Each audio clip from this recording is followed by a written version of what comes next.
নমস্কার বন্ধুরা, সবাই কেমন আছেন? আশা করি খুব ভালো আছেন। আপনাদের আশীর্বাদে আমিও খুব ভালো আছি।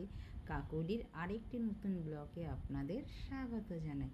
চলুন আজকে ব্লগটি শুরু করি বিকেল থেকে।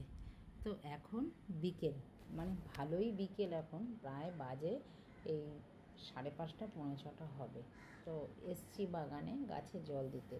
আজকে কিন্তু বন্ধুরা রবিবার। দেখুন ওই যে আকাশে চাঁদ উঠেছে, দেখুন একেই আকাশে চাঁদ দেখা যাচ্ছে আর সূর্য এখনও ভালো মতন ডোবেনি।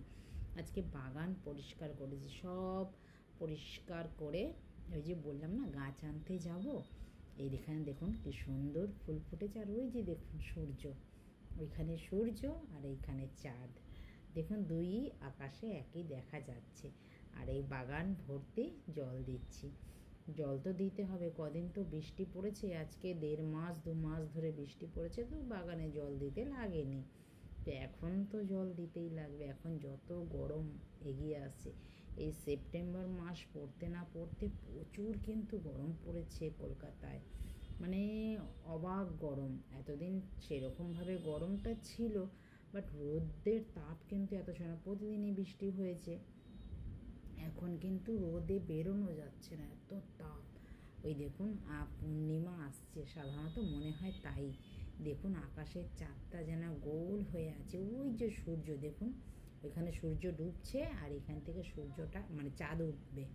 পূর্ণিমার চাঁদ গলিত হয়, তো এখনও কিন্তু গলি দেখা যাচ্ছে। ওই দেখুন একটা অতিথি এসে এখানে ডাকছে, কাঁকা করে। এই অতিথি সব জায়গায় থাকে, আমাকে দেখলেই হয়েছে। আর এইখানে জল দিয়ে দিলাম একটু, ওই কাকগুলো একটুখানি খায়, সে জল পাখি খায়। আর আমার ছাদে তো সবাই আসে, আপনারা তো জানেন আমার ছাদে কে না আসে, সবাই আসতে ভালোবাসে আমার ছাদে, জানেন। মানে কি বলবো, আমাকে দেখার জন্য সবাই হাঁক পাক করে। আর এখানে মাটিও ফেলে রেখে দিয়েছি, এই গাছের মধ্যে দেব। ঘাসগুলো তুলে ফেলেছি। বাগানের ফুলগুলো খালি দেখেছেন, এত সুন্দর লাগে না। আমার বাগানে আসলে মানে 1 থেকে 1.5 ঘন্টা কখন যে সময় কেটে যাবে আমি নিজেও বুঝতে পারি না। আর শরতের আকাশের মেঘ সত্যি বন্ধুরা অসাধারণ। সবাই না সারাদিনে একবার সময় পেলেন আকাশের দিকে তাকাবেন, মনে হচ্ছে জল ছবি আঁকা। দেখুন খালি একদম তুলোর মতন ভাসছে খালি। চলুন ঘরে তো চলে এসেছি, এবার সন্ধেও তো নেমে এসছে। সন্ধে পুজো দিতে হবে আজকে। সন্ধে পুজো দিয়ে আপনাদের সাথে তো সব সময় তো সকালবেলার ভিডিও শেয়ার করি, বেশিরভাগটাই আপনাদের সাথে সকালবেলার ভিডিও শেয়ার করি। আজকে সন্ধে পুজোর ভিডিও আপনার সাথে শেয়ার করলাম। কেমন লাগলো সেটা কিন্তু জানাতে ভুলবেন না। এই যে আমার মায়ের গোবিন্দ দেখুন পড়েছে, আমার মায়ের চোখে দেখে না তো ঠিক মতন, আর এই ফুলের সাথে এই গোপালের কানের একটা হারিয়ে ফেলেছে। এক কানে সোনার কানের, এক কানে ইমিটেশনের কানের, জানেন। আর এই যে গোপালের হাড়েরও নিচের যে একটা লকেট থাকে, সেই লকেটটাও কোথায় ফুলের সাথে ফেলে দিয়েছে জানি না। ফুলের সাথে ফেলে দিলে কি পাওয়া যায় বলুন? এই যে হাড়গুলো দেখছেন বন্ধুরা, এই হাড়গুলো কিন্তু আমি গেঁথে দিয়েছি। সোনার দোকান থেকে শুধু সেই টোপাগুলো বানিয়ে নিয়ে এসেছি, আর এই মুক্তো দিয়ে আমি নিজে গেঁথেছি। কেমন হয়েছে সেটাও কিন্তু জানাবেন। তো পুজো টুজো দিয়ে সন্ধে দিয়ে চলে এসেছি সন্ধেবেলা রান্নাঘরে। তো সন্ধেবেলা তো কিছু খেতে হবে, সন্ধেবেলা একটু কিছু না খেলে হয় বলুন বন্ধুরা? ওই পাবদা মাছ আপনাদের দাদা এনেছিল, সেই পাবদা মাছ আমি কি করেছি, একটু নুন, একটু তেল আর পেঁয়াজ, আদা, রসুন মেখে রেখে দিয়েছিলাম সকালবেলাটা। আর এখন এখানে ময়দা নিলাম, এখানে আদা, রসুন, পেঁয়াজ নিলাম, আর একটু চালের গুঁড়ো নিলাম, আর একটা ডিম ভেঙে দিলাম, দিয়ে একটা ব্যাটার, মসৃণ একটা ব্যাটার তৈরি করলাম। করে এই পাবদা মাছগুলো চুবিয়ে চুবিয়ে দিয়ে দিচ্ছি, ডুবো তেলে ভেজে নেব। বন্ধুরা আপনারা তো অনেক রকমের ফিশ ফ্রাই খান, এইরকমভাবে একদিন বাটার ফিশ ফ্রাই খেয়ে দেখবেন। আমি বাটার দিইনি, আমি তেল দিয়েছি। বাটারটা ছিল না বলে দিতে পারিনি। আপনাদের কাছে যদি থাকে বাটার, একটু বাটার দেবেন ব্যাটারটার মধ্যে।